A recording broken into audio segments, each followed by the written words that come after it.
Okay, let's talk about AI. I mean, the term artificial intelligence is just everywhere, right? From our phones to the headlines.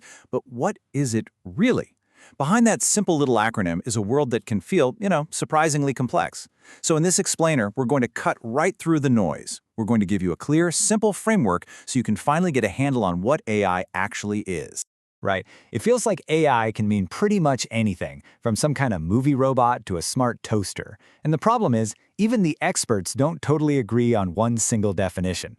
But what they have done is come up with a really brilliant way to categorize all the different approaches. And that's exactly what we're going to unpack together. First things first, let's clear up one huge point of confusion. You hear AI and machine learning thrown around like they're the same thing all the time, but they're not. As our source material points out, machine learning is just one tool, one subfield inside the much, much bigger world of AI. Think of it like this. Not every AI actually learns from experience, but machine learning is the part that's specifically all about doing just that. So, if AI isn't just one single thing, how in the world do we organize it? Well, it all boils down to two fundamental questions, two core dimensions that really define the entire field. If you can get these two dimensions down, you've got the key to understanding everything else. The first dimension is all about the ultimate goal. What are we trying to achieve? On one side, you have researchers who are trying to build an AI that actually mimics how humans think, all our quirks, our mistakes, the whole shebang. But on the other side, you've got folks who couldn't care less about being human-like. For them, the goal is pure, logical perfection, something they call rationality. Now, the second dimension adds another fascinating layer. It asks, what are we actually measuring here? Are we focused on building a system that thinks the right way on the inside? Getting its internal logic just right? Or do we only care about what it does on the outside?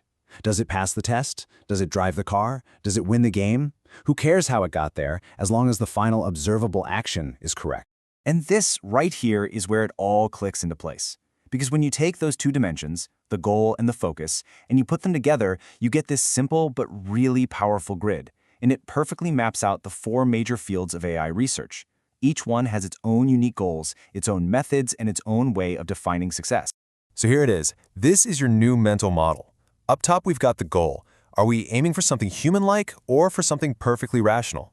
And then on the side, we have the focus. Are we looking at the internal thought process, or are we just watching the external behavior? Let's fill this thing in and see what these four quadrants look like. All right, first up, top left quadrant. This is all about systems that try to think like humans. The whole goal here is to basically build a computer model of the human mind. So researchers in this area might be looking at psychological experiments to figure out how we solve problems, and then they'll try to write code that does it the same way. Now let's slide over to the top right. We're still focused on internal thought, but we've completely ditched the idea of being human. This is the world of pure logic, of building systems that think with just undeniable mathematical precision. It's all about making sure the reasoning follows a set of formal rules perfectly. Okay, dropping down to the bottom left. In this quadrant, we completely stop caring about what's happening inside the mind. All that matters is behavior. Can a machine act in a way that you just can't tell it apart from the human? This is where the famous Turing test lives. The ultimate goal is to fool a person into believing they're chatting with another human being. And finally, the fourth quadrant, rational behavior. This is where a massive amount of modern AI research is happening. The goal isn't to think like a human or even act like a human. The goal is just to act optimally to achieve some goal. A self-driving car or a stock trading bot doesn't need to be human-like. It just needs to be incredibly effective and always do the right thing to win.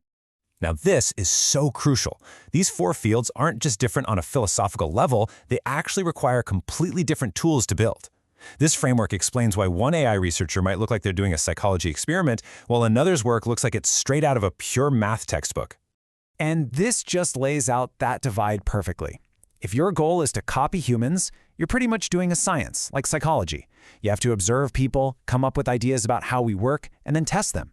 But if your goal is rationality, well, you're in the world of math and engineering. You're using logic, probability, and control theory to build the most optimal system you possibly can. And I really love that the source material makes this point. When AI researchers say the word rational, they're not making some kind of judgment call about people. They're using a very specific, very technical definition that just means mathematically perfect. Humans are amazing at making decisions, but we don't always use the cold, hard logic of a calculator. And that's okay. So from now on, the next time you hear about some new breakthrough in AI, you've got this really powerful mental model to figure it out. You can actually ask yourself, okay, what's its real goal here? And what is it actually focused on? So let's just quickly recap what we've got. First, AI isn't this one single thing. It's really a field with 4 very distinct approaches. Second, we can organize these approaches using those 2 simple dimensions. Is it human-like or rational? And is it about thought or behavior? And finally, knowing which of those 4 boxes an AI fits into tells you a ton about the kinds of tools and methods they use to build. And that leaves us with a pretty fascinating question to chew on. We've got AIs that try to think like us, think in pure logic, or act with perfect rationality. As we look ahead, as our world keeps changing, which of these 4 AIs are we going to need the most to solve our biggest problems? Something to think about.